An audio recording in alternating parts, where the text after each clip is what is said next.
Hi, everyone. I'm here today with Dr. David Linzey. Uh, Dr. Linzey is a former veterinary practice owner. He successfully sold his practice about 4 years ago. Since then, he's continued to stay active in his profession. He works as a locum tenens veterinarian. He also plays a key role in a veterinary continuing education. Most recently, he's been helping lead an upcoming Vet Vacation CE conference that's specially designed for aspiring practice owners. The name of that session is The Basics of Practice, Operations, and Ownership. And that's going to be in Florida in November 2025. Today, we're going to be talking about the lessons he's learned from owning and operating and exiting a very successful veterinary practice and what he hopes to pass on to the next generation of veterinary leaders. Dr. Linzey, welcome. Thanks, Rusty. Appreciate it. So let's get right into it. You successfully sold your veterinary practice about 4 years ago. What led to that decision, and how did you know when it was the right time?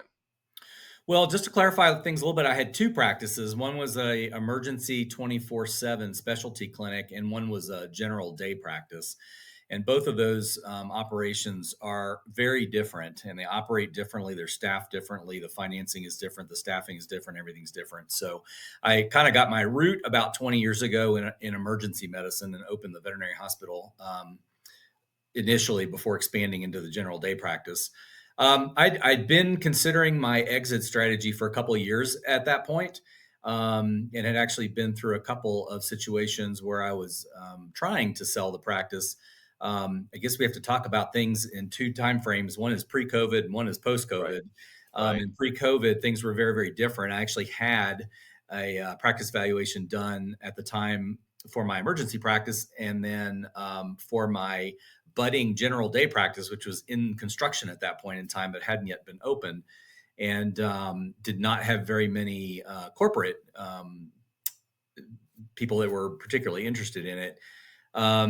Went through COVID. An interesting thing happened during COVID with veterinary hospitals, especially emergency hospitals, and they got extremely busy. Right, And the right. value of my practice, that practice, probably, without exaggerating, triple or quadruple during those couple of years that COVID happened.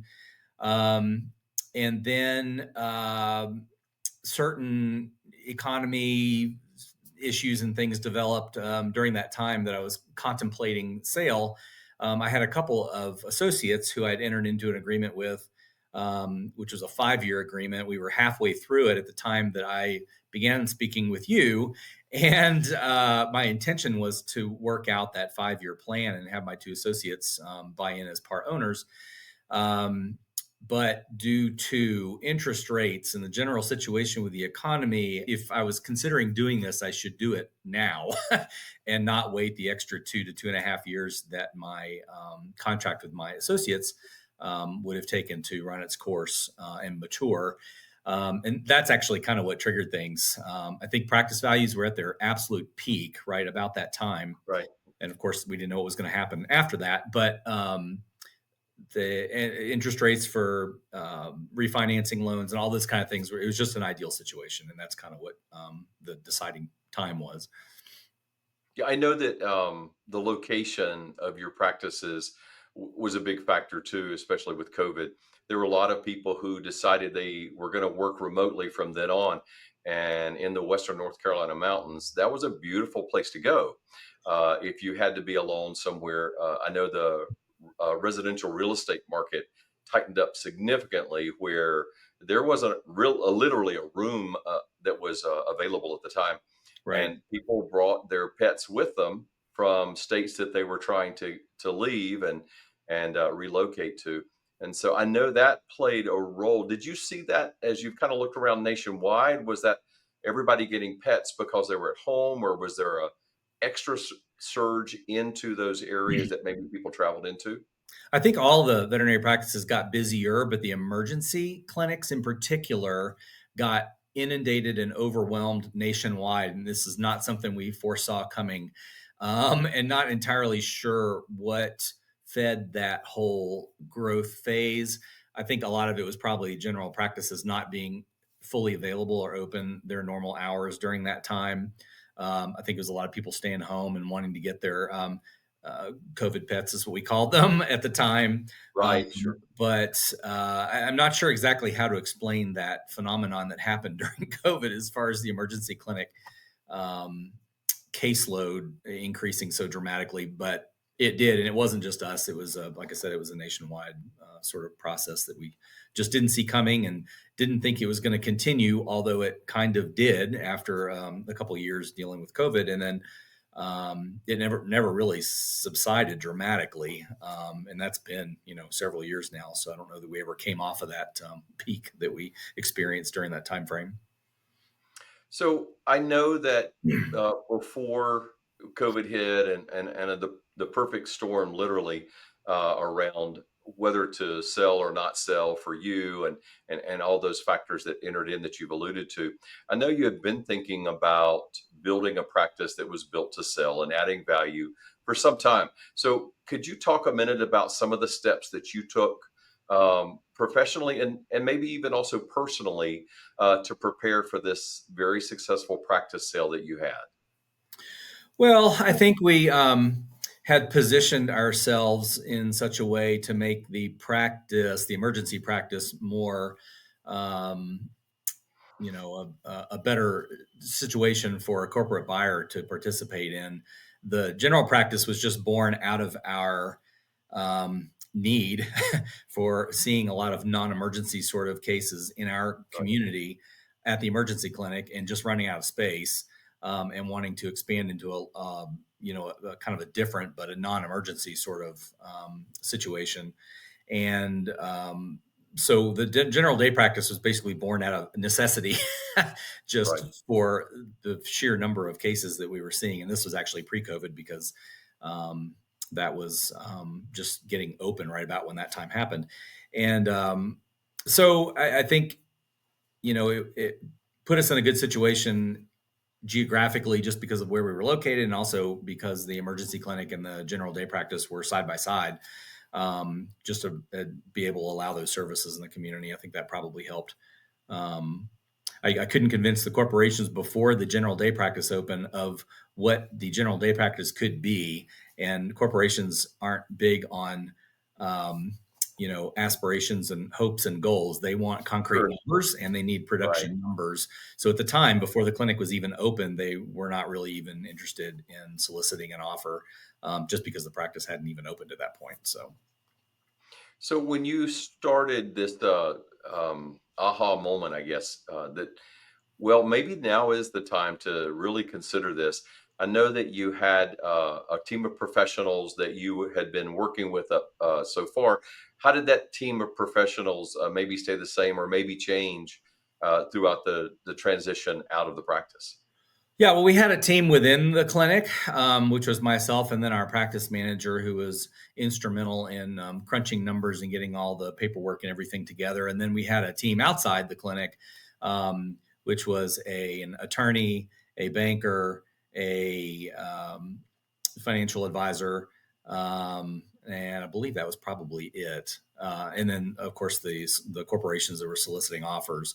But I think having a team like that together is imperative to trying to make a successful kind of a conclusion.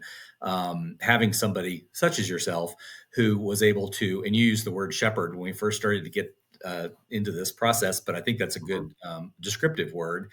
Right. I This was way over my head when this all started, and I had no idea, due to the size of the transaction, how to manage that all the different moving parts that were part of that whole process. So having somebody who could kind of coordinate things for me, and who had been through it before, was a great help. So. Right.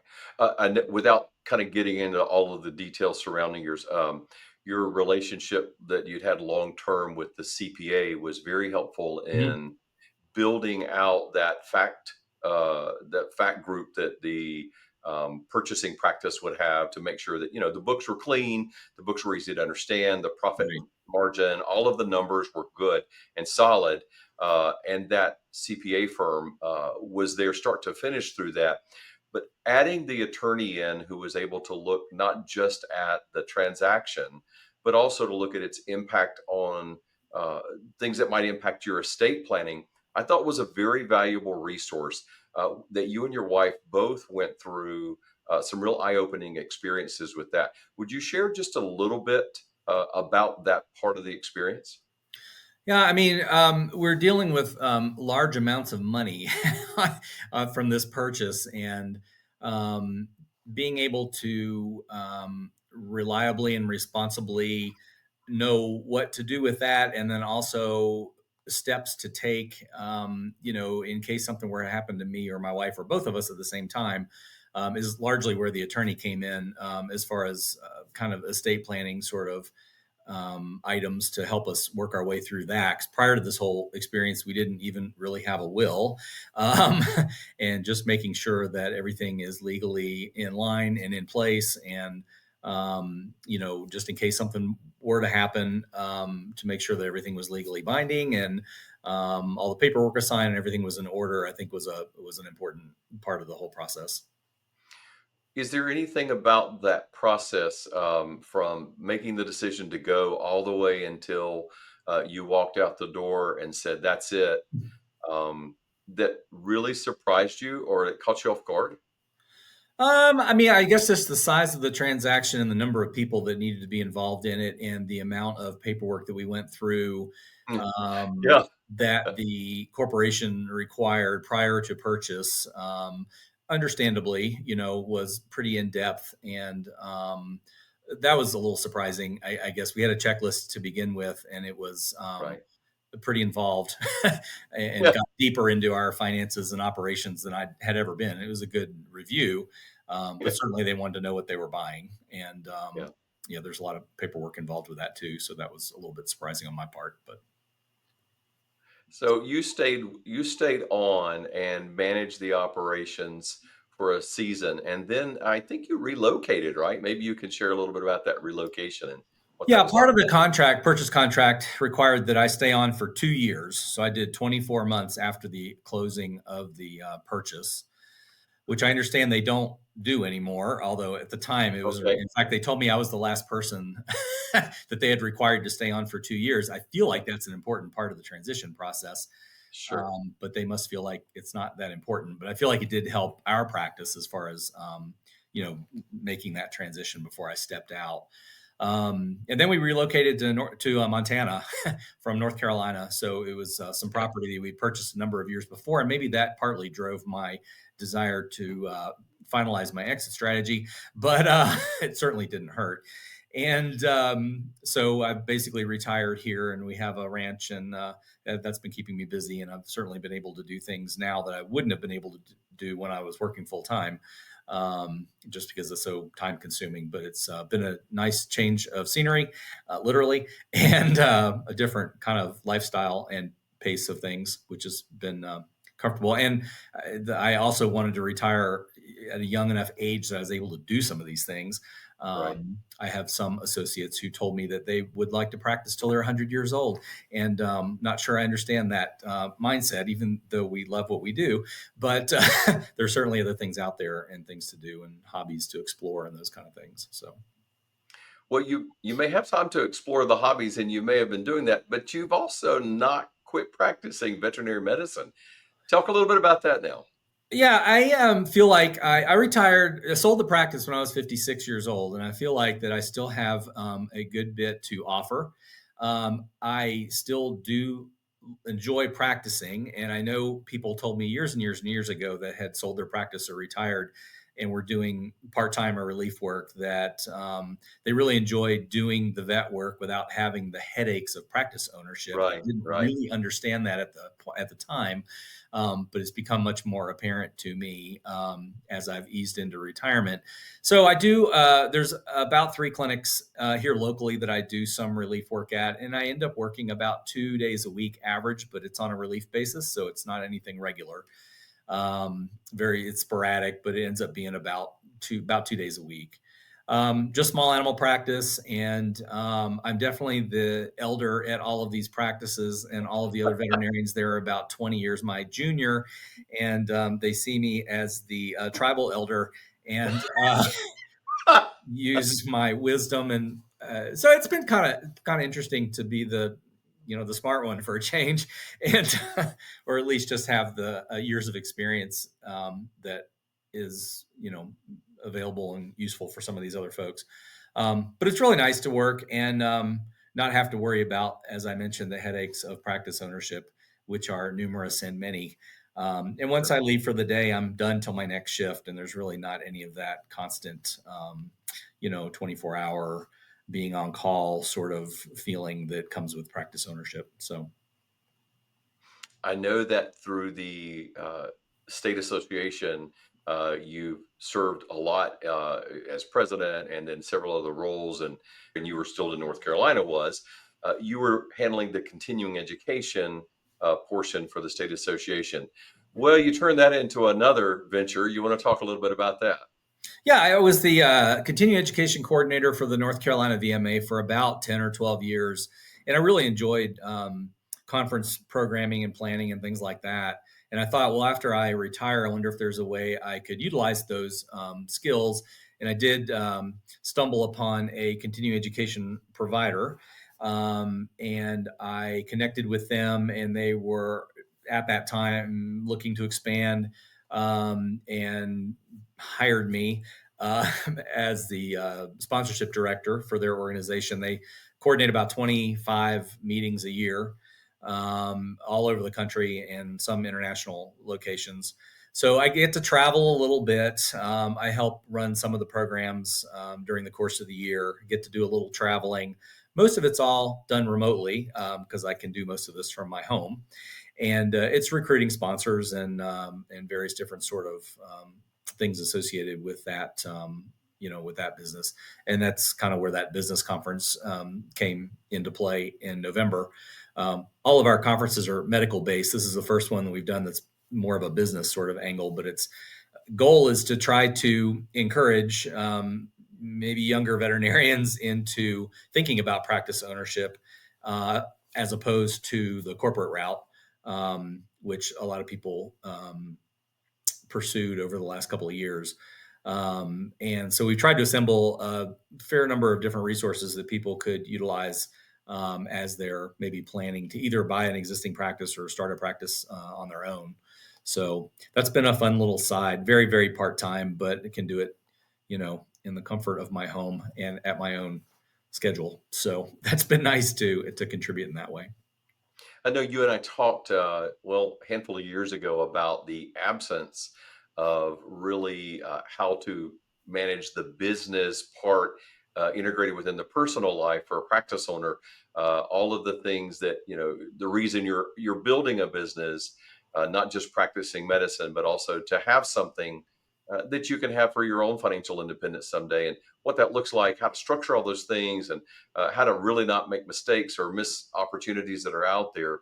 But that no one had really done that education, certainly not at vet school, and certainly not really as an ongoing part. Now, you decided that this offering of something more from a business approach, it's the new thing there. What do you think the key lesson is, or maybe even a mindset shift that you hope the attendees walk away with? Well, as I mentioned, we put together a whole list of different resources that were not available when I was starting out. But there are a pretty lengthy list of different resources now that are available. So I think it would be helpful if I were in their shoes at this point to be able to at least know that some of those resources are out there. We've tried to put together there's 15 hours, so basically 15 different Mhm. topics on 15 different resources, anywhere from banking to financial planning to staffing to wellness, mental health topics to real estate, realtors, the whole from start to finish. Pretty Right. much everything an individual would need in order to kind of get started, on that.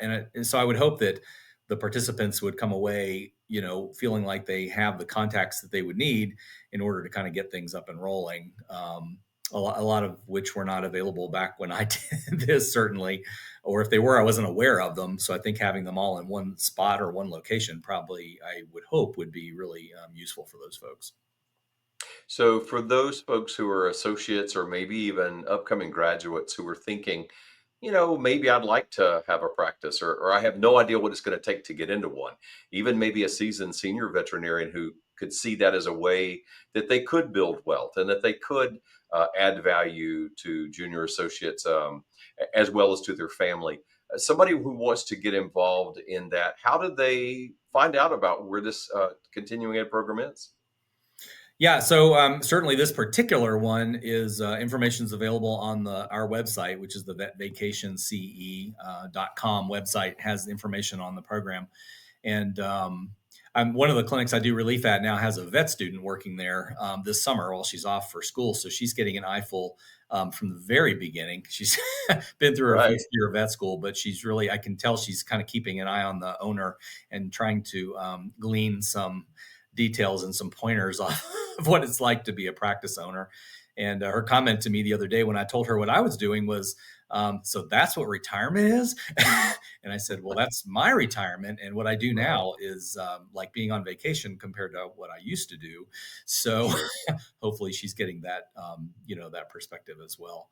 But yeah, there be plenty of information and lots of resources available for attendees. Hopefully that'll be something that they'll be able to take home with them and utilize. So vetvacationce.com. It's my Couldn't be shameless easier plug. than that. Yes, That's right. Couldn't be easier than that. that's right. So, uh, thinking about the stepping into practice ownership, as you look back, what do you wish you had known before stepping into ownership for the first time? Well, I think people have to realize that when you own a practice, a business, but specifically a vet practice, you have to be all in, and there's going to be sacrifices that have to be made in order for that practice to be successful. So, one of the practices I do work now is a individually owned practice. Another one has 4 different owners. And I can definitely see a difference between the sharing of the responsibilities when there's multiple owners as opposed to Yeah. when there's one. And that gets back to the vet student I was talking about, where I'm not doing that anymore, where you're basically on call 24 hours a day, and every single day there's something happening and a fire that needs to be put out and something that needs to be dealt with. So I don't know. I think the decisions I made at the time I made them, I don't have any regrets on any of those. I just feel like looking back, there's certainly, various different resources and things that I could have utilized in order to, be a little more successful, maybe a little less stressful. But there's just a lot involved with owning a practice, and you have to be all in. Because if you're not all in, nobody else is going to be, if it's your practice. And that may be the biggest take home message. So, So you're getting to see kind of through the eyes of this veterinary student right now with the the all of the hindsight that you have of having lived through a lot of the things. Is there some advice you would give your younger self? One piece of advice that would have helped make things better? well, I think as far as like the clinic environment, certainly separating yourself from people who are not team players is Mm, probably the biggest thing I would, suggest. And certainly, people that are not wanting to contribute to the growth and the success of the practice are a detriment to everybody else. And sometimes we right. tend to keep those people around a little bit longer than we should, but it really contributes to the overall morale of the practice and really makes things more difficult. So I guess, making sure that the people who are on your team are members of the team and willing to be team players, and hiring the best people that you can find. Because we had a couple situations where we did not, for whatever reason, financial or personality or whatever, hire people. But you can really see a difference when you are, when you hire the best people. So, So true. Such good advice. I Um, hope so. is you and the scars to prove it, right? Yeah. So, when you're talking to veterinarians who are maybe looking to get their own practice, or maybe just anybody else out there within the marketplace, what are some misconceptions that you think veterinarians have about practice ownership, and what's the reality on the other side of that? Well, I think the issue right now, and the reason we're hosting this conference is that with the growth of corporate takeover in this country of veterinary hospitals, that the misperception is that individuals cannot compete, when it comes to opening a practice or buying a practice. And I think in some degree that may be true. I know when my practice sold, the offers from the corporations, I don't know how an individual person would match those numbers just because it's not financially feasible. Right. Um, but I do feel like, a lot of the smaller practices that are solo practitioners, that the corporations are not as interested in, are a good way to make a living and avoid the whole corporate, involvement.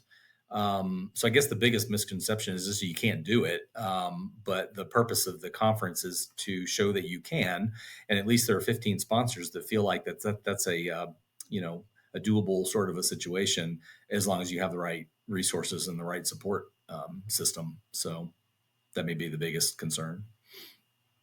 When you were thinking about keys that maybe every aspiring owner should understand about managing the business side of a veterinary practice, what would some of those keys be that are really beyond the medicine?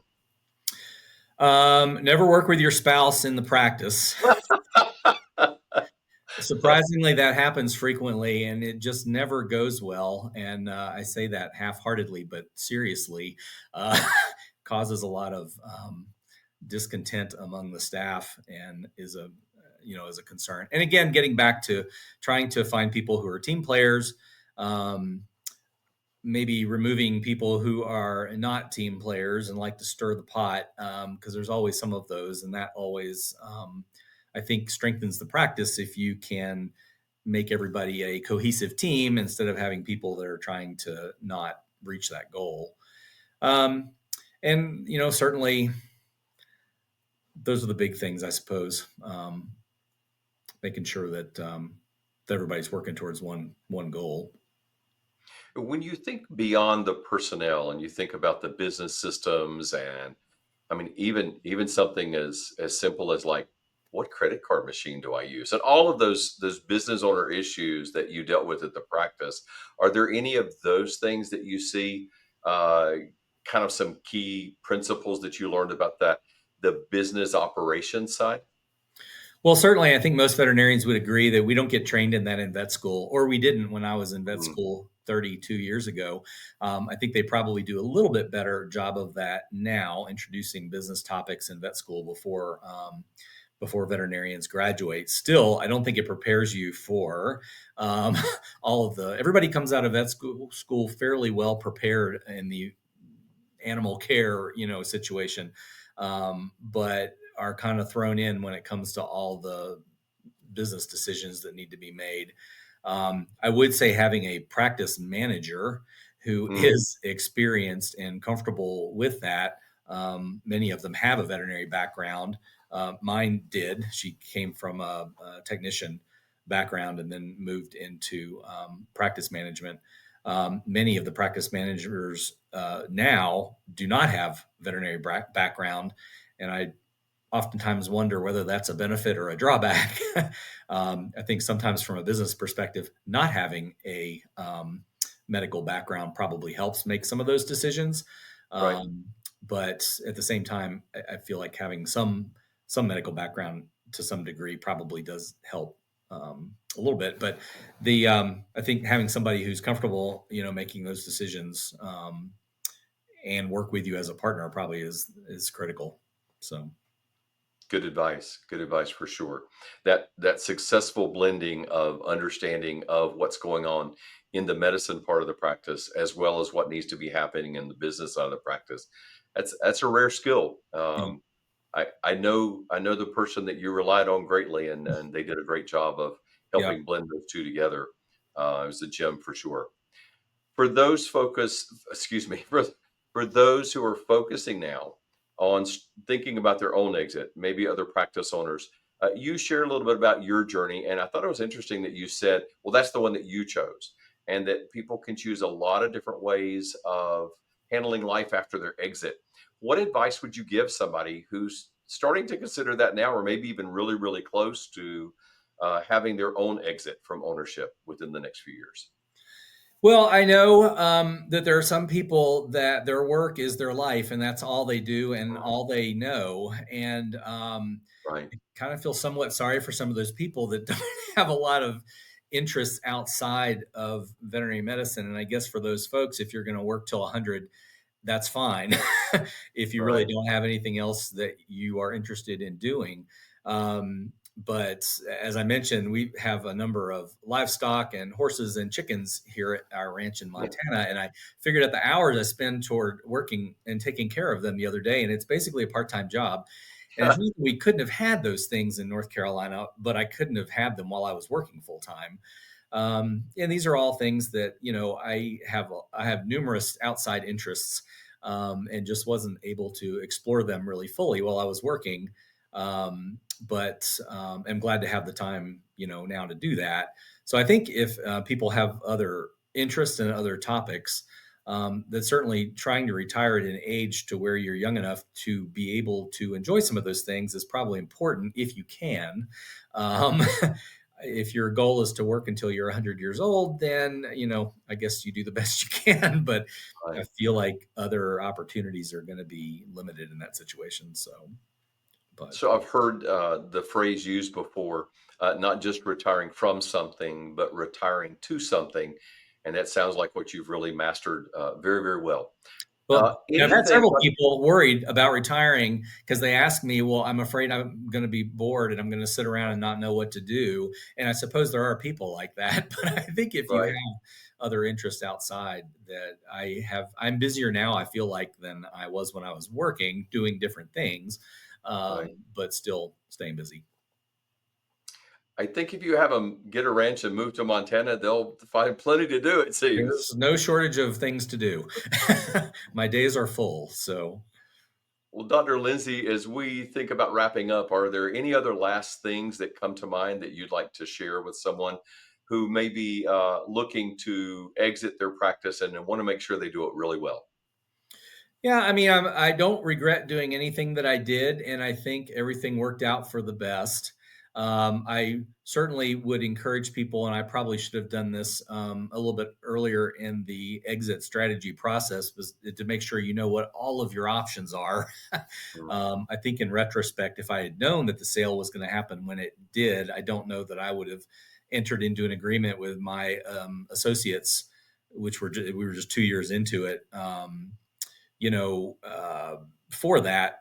But I didn't know that the corporate sale was coming. And again, COVID interrupted a lot of things. And in my, I wouldn't say desperation, but in my effort to want to keep things moving and have some sort of date that I could, look towards to have some form of conclusion with the practice in some way or another. I entered into some of these agreements, but I certainly feel like probably making sure what all of your options are, and then just kind of sitting down and evaluating which ones are going to be the best for you. But I do think being a veterinarian is probably the best job in the world. I think that certainly practice and business ownership is certainly worth doing. And I hope that the younger generation can do kind of what I did, which was start a business from scratch and building it into something of value, and then being able to, retire comfortably afterwards at an early enough age that you can enjoy your life, and do things that maybe you weren't able to do. Maybe all those things don't happen commonly, but that's kind of the goal. I would think, Right. is to try to get into that situation, if you can. So, Well, Dr. Lindsay, this has been such a valuable conversation. Thank you again for sharing your story, your life lessons, your tribal leader experiences, your ongoing work to support future practice owners.